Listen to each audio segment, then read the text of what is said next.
Hello, and welcome to What's New in CloudKit. My name is Nihar Sharma, and I'm an engineer on the CloudKit team, and I'll be joined by my colleague Kian. We're going to start by highlighting some changes to the CloudKit API that take advantage of Swift concurrency. Then, Kian will walk us through the use of encrypted fields on records. Finally, we'll dig deeper into a new feature that allows you to easily share record zones. First up, we have CloudKit and Swift concurrency. As a bit of background, CloudKit is a framework that gives your application access to a database on iCloud. This is exposed in the API as a CK container, through which you can access multiple CK databases. Each container has one public database where all users can potentially read and write records. If the device has a logged-in iCloud account, then your app also has access to a private database, which contains that user's data. And if your app supports sharing, then data which is shared to the current iCloud user will be available to your app in the shared CK database. When writing code against CloudKit, there are two general areas of API. First, the functions which are available on CK container and CK database. This API is useful for new adopters of CloudKit and is meant to provide a low barrier to entry. Instead of providing you with all of the available configurations, the framework chooses the default behavior, which is most appropriate for a UI application that the user is interacting with. Next is the operation API, which is exposed as a set of NSOperation subclasses. This API provides a number of features not available as CK container or CK database functions. This includes sending and receiving batches of items in a single round trip to the server, paging through large result sets by incrementally fetching them from the server, requesting database and record zone changes from the server since some point in the past, and lastly, grouping different operations together. This allows them to be logged as a unit and lets you inform the system about the size of your operation-spanning workload. Many developers eventually use this API when writing production-quality code. Taking advantage of the new Swift concurrency functionality, CloudKit has made several improvements. First, I'll cover how you can use the new Swift async await feature alongside CloudKit APIs. Then I'll talk about new API that helps to clarify the difference between a per item and a per operation callback, and how CloudKit takes advantage of the Swift result type to clarify the role of parameters to those callbacks. And finally, I'll go over enhancements we've made to our container and database functions, which help bring over some of the features and configurability previously available only via the operation APIs. CloudKit API is introducing async variants for functions on container and database. You can use async functions to improve your code that deals with concurrency. It helps with making error handling more natural and simplifies the visual control flow in your code. For more detail on async functions, please refer to the Meet Async Await in Swift session. Let's check out an example. This snippet is taken from the private database code sample. This is one of several CloudKit-specific code samples that Apple recently posted to GitHub, and they are available to you. This specific function wants to delete a record from the server and inform the caller when it's done. Note that there are many optionals and conditional unwrappings sprinkled around, and when you first try to understand this function, the control flow isn't immediately obvious. Now let's compare this to code updated to use CloudKit's async functions. Here the optionals and unwrappings have been eliminated, and the control flow is linear and easier to follow. I'm happy to say that each of our code samples on the GitHub repository have updates which demonstrate how the code can be similarly refactored to use Swift concurrency. Let's talk about per item callbacks. As an example, here's a CK fetch records operation sending 4 CK record IDs to the server to ideally get back 4 CK record payloads.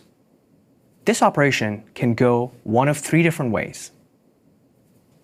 In the first case, the operation succeeds. There are no errors. Your records are successfully fetched from the server. The second possibility is that you hit an operation-wide error. This is an error that causes the entire operation to fail. As an example, maybe the device lacks a network connection. In that case, the entire operation would fail with a network unavailable error code. Here's the third option. In this scenario, your operation has successfully round-tripped to the server. The server has successfully returned 3 of the requested CK records, alongside an error indicating that the 4th requested record does not exist. In this example, the per item error is unknown item, and it gets bundled into a per operation error called partial failure. So how is this handled in code?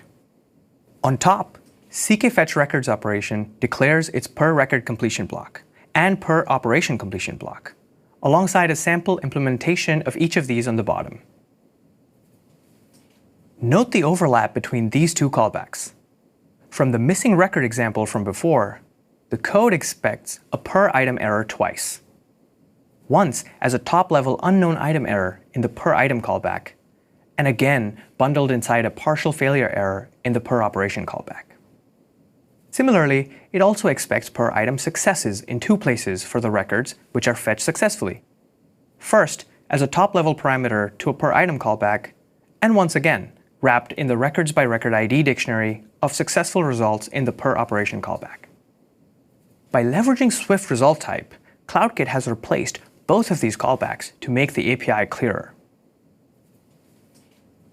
Notice the top level of separation of block parameters in the new result-based callbacks.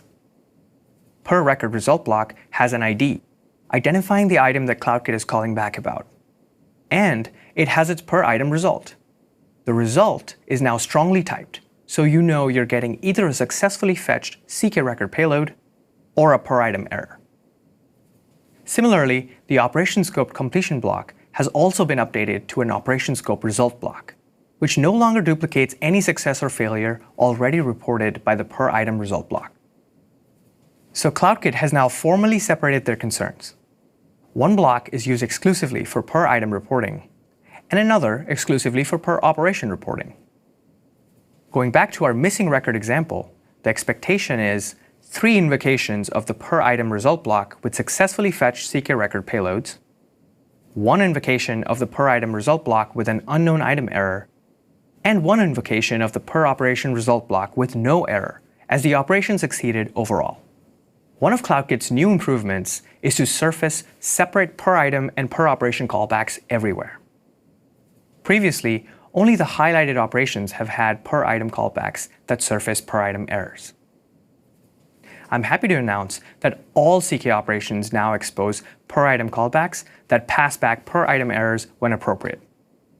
Now let's take a look at some enhancements and expansions we've made to our container and database APIs. The enhancements take the form of new functions on CK Container and CK Database. Together, these new functions make a large chunk of CK operation APIs available as functions on CK Container and CK Database. Importantly, this isn't a one-to-one mapping of the operation API. Instead, we've leveraged default parameters and the Swift result type to craft an API that is approachable, powerful, and works with async await. That is, each new function is exposed twice, once taking a completion handler and again as an async function. With this enhanced API, functions on the container and database now support some of the features from the operation API, like batching multiple items, paging through large datasets, and fetching changes. You can also group function invocations together for logging and informing the system about combined workload size. Function invocations can now also be configured, such as by setting timeouts. So how does this work? Here once again is the GitHub private database code sample we saw earlier, using async functions to delete a record. Let's see how this code can be updated to take advantage of item batching. I'm going to change the behavior of this function to delete 2 records atomically by taking advantage of the enhanced function API on database. Notice the separation of concerns. The highlighted areas operate at the function scope. They kick off the function and catch any function scoped errors that are thrown. And if the function successfully completes, this highlighted area will inspect the per item successes or failures. We have similar examples covering each of these features in the code sample repositories on GitHub. and the notes for this session will include links to those repositories. We hope you'll find them useful. And with that, I'd like to turn it over to Kian to walk us through encrypted fields. Thanks, Nihar. I'm Kian, and I'll be talking about a new feature in CloudKit that will make it super easy to protect your users' data privacy. To do this, I'll first give an overview of how CloudKit protects your users' data. Then, I'll introduce the new data encryption feature, and finally, some prerequisites on the user's account for encryption. At Apple, privacy is one of our core values that we build into all of our products. As the framework that powers many Apple apps and services, CloudKit has been innovating privacy technologies constantly to offer protection for any data stored and synced with CloudKit. Firstly, let me review how CloudKit protects your users' data.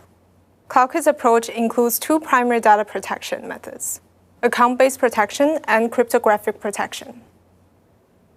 Any data stored with CloudKit is by default protected by account-based authentication. This includes your CloudKit-backed apps and all the Apple CloudKit-backed apps. Upon storage and retrieval, CloudKit uses secure tokens to enforce that only authorized users can access their data, and not Apple nor any third party. As a reminder, only data in private and shared databases are covered by account-based protection. In those databases, data either belongs to or is shared to a specific iCloud account, and access to the shared data needs authentication. However, in public databases, data can be accessed by all users, and therefore, account-based data protection is not applicable by default. Now, moving on to the other data protection technology, cryptographic protection.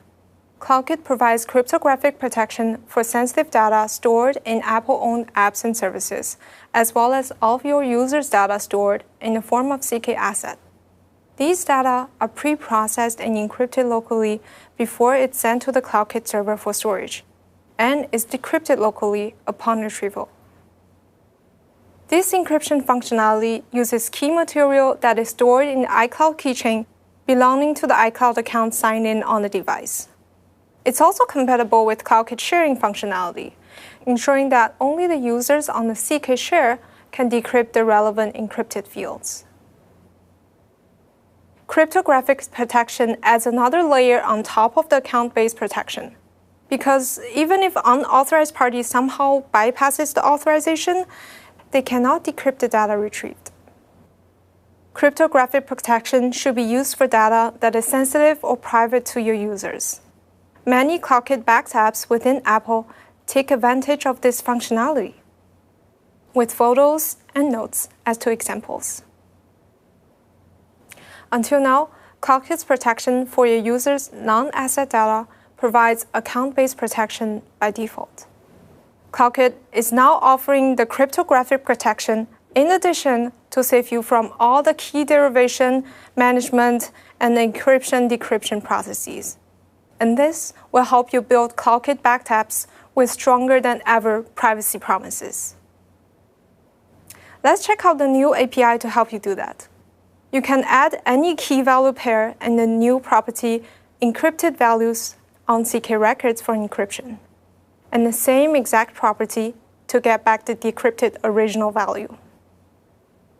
I'm going to go over how the encrypted values API enables you to sync encrypted data over a CloudKit server. Here you have two devices and one CloudKit server.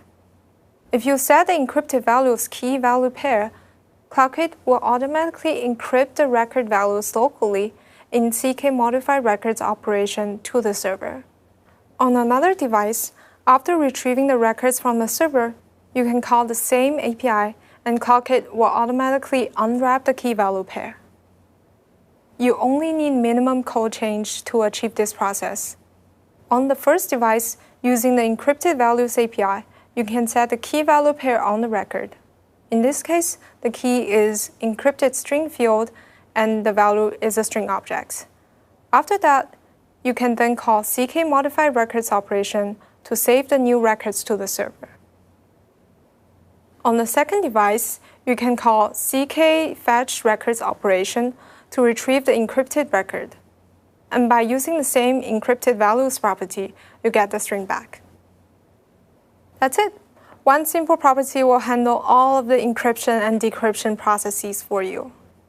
And you can encrypt almost all of the CK record value types except for CK reference, because they need to be visible to the server.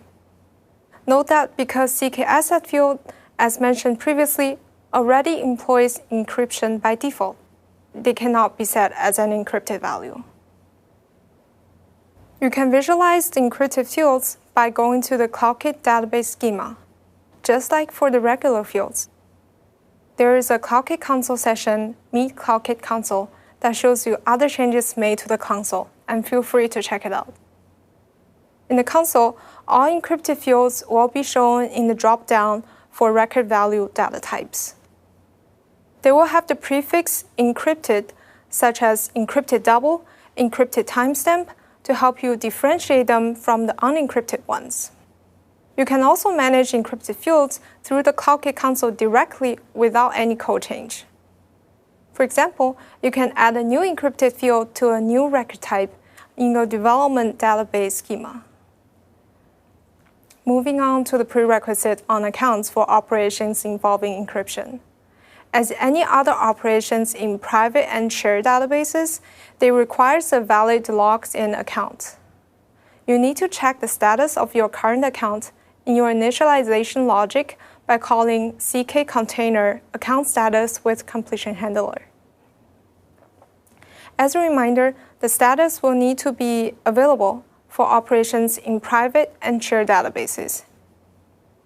Any other states will result in error CK error not authenticated, including the new state temporary unavailable, introduced this year to indicate that account is logged in but not ready, and you may direct users to verify their credentials in the Settings app. If your user's account is not in available state, you should listen to CK account change notification, which posts whenever the account changes to be notified when the state may be ready. That's all you need to know about encrypting data with CloudKit. It will protect your user's data and will save you all the time and energy from implementing your own custom solution. Now, back to my amazing colleague Nihar to talk about zone sharing. Thanks, Kian. Let's talk about CloudKit sharing. CloudKit is your secure, privacy-conscious iCloud database in the sky that helps you store and sync user data across all of your users' devices. iOS 10 and macOS Sierra introduced CloudKit sharing, a way to securely share data with other iCloud users. Before diving into what's new in sharing, let's take a closer look at how CloudKit sharing works today. As a reminder, CloudKit sharing is initiated via the creation of a CK share object, which separates the data being shared from sharing related details, like who the data is being shared with, what permissions those share participants have, etc. Behind the scenes, CloudKit establishes cryptographic access to the shared data for participants, on top of requiring account-based authentication for all requests. Now, there are two main ways that you can add sharing support in your apps. You can either get started quickly by using the system-provided UI for share management, vended via UI Cloud Sharing Controller on iOS and NS Sharing Service on macOS. Or you can also build your own custom UI for letting users interact with the share setup by using these framework operations. Like I mentioned earlier, CK shares separate what's being shared from who it's shared with. And today, we're going to be focusing on the first half of that equation, and more specifically, take a look at a couple of different ways you can model your data and how that affects the way that you leverage the CloudKit sharing APIs. Let's start with an example that takes advantage of existing CloudKit sharing functionality. iCloud Drive folder sharing is built on top of CloudKit. Let's see how you could go about building something similar in your own apps. So the data model here represents a file system hierarchy. And so you would start off with records of type file and folder, and you want to give users the ability to easily share any folder record along with all of the records, file or folder, that are contained within it. The way to represent this hierarchical relationship in CloudKit and leverage it for sharing is to use CK record parent references from child to parent records. This makes it so that CloudKit will treat the resulting hierarchy as a single shareable unit. And so you'll want to go ahead and add those references here. This is very important and what makes parent references special in CloudKit.